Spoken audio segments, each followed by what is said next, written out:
Will the mark of the beast be a microchip? The world today is fascinated with the end times. Unfortunately, too few people take the time to thoroughly and honestly interpret the prophecies pertaining to the end times. Perhaps one of the most intriguing aspects is this figure we call the Antichrist. In particular, we are fascinated by the mark of the Antichrist, also known as the mark of the beast, the method by which the followers of the Antichrist will be identified.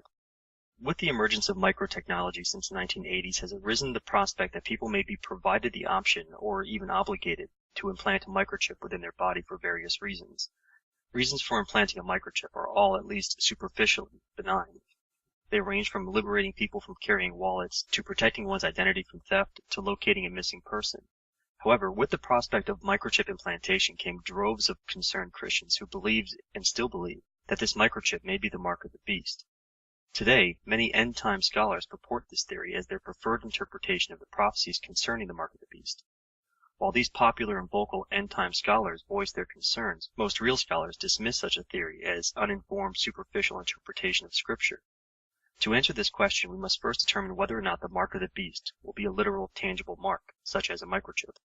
Is the mark of the beast a literal mark? Today, there are two schools of thought regarding how the book of Revelation should be interpreted. One school of thought, and the most popular among these end-time scholars, is that Revelation is to be interpreted literally.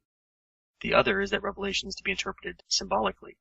However, these classifications of literal and symbolic interpretations are not only unfair, they're untrue. Those who interpret Scripture literally do not actually interpret Scripture literally. More precisely, they interpret only some prophecies literally and other prophecies symbolically. For example, proponents of the literal interpretation make the assertion that Revelation is to be interpreted literally and at face value. According to this theory, this literal interpretation is to be implied to the mark of the beast. However, proponents of the literal interpretation do not interpret passages within Revelation relating to the description of the Antichrist literally. According to Revelation, the Antichrist will be a seven-headed, 10-horned beast that comes out of the sea.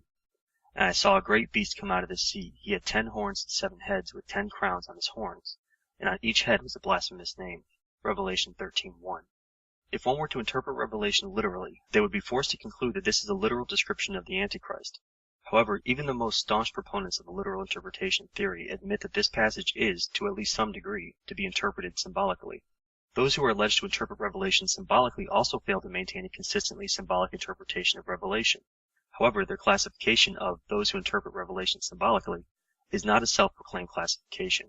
A more apt description for how these scholars interpret Revelation is exegetically.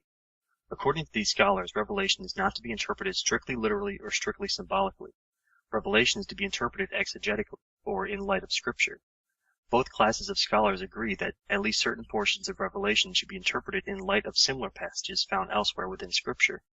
Both literal and exegetical interpreters of Revelation agree that Revelation 13:1, which describes the Antichrist as a seven-headed, 10-horned beast, must be interpreted symbolically, not literally, and in light of Daniel 7.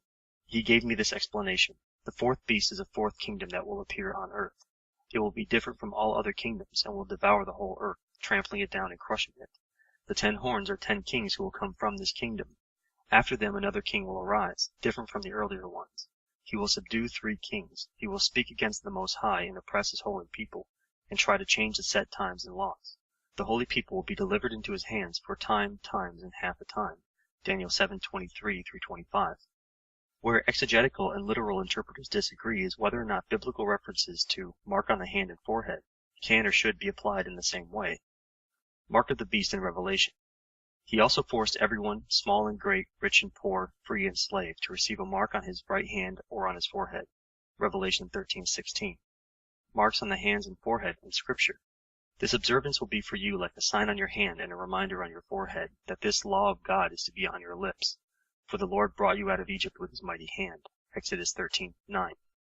And it will be like a sign on your hand and a symbol on your forehead that the Lord brought us out of Egypt with his mighty hand. Exodus 13:16.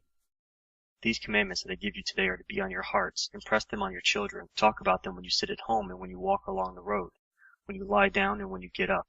Tie them as symbols on your hands and bind them on your foreheads. Deuteronomy 6:6-8. Fix these words of mine on your hearts and minds. Tie them as symbols on your hands and bind them on your foreheads. Deuteronomy 11:18. Some will say, I belong to the Lord. Others will call themselves by the name of Jacob. Still others will write on their hand, the Lord's, and will take the name Israel. Isaiah 44:5. and said to him, Go throughout the city of Jerusalem, and put a mark on the foreheads of those who grieve and lament over the detestable things that are done in it. Ezekiel 9:4. From now on, let no one cause me trouble, for I bear in my body the marks of Jesus. Galatians 6:17.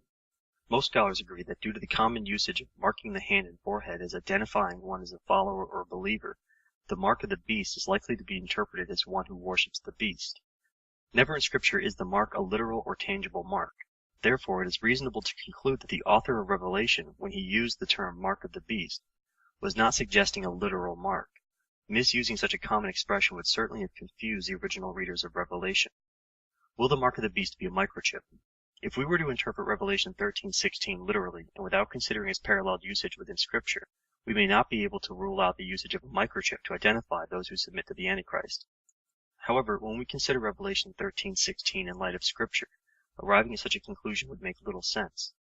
Marking someone on the hand and forehead as a follower of God is a commonly used expression within Scripture, though never meant literally. To assume that the mark of the beast is to be interpreted differently is certainly unprecedented and inconsistent with Scripture in its totality.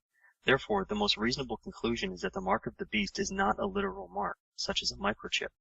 Instead, to receive the mark of the beast means nothing more than to worship the beast as a god.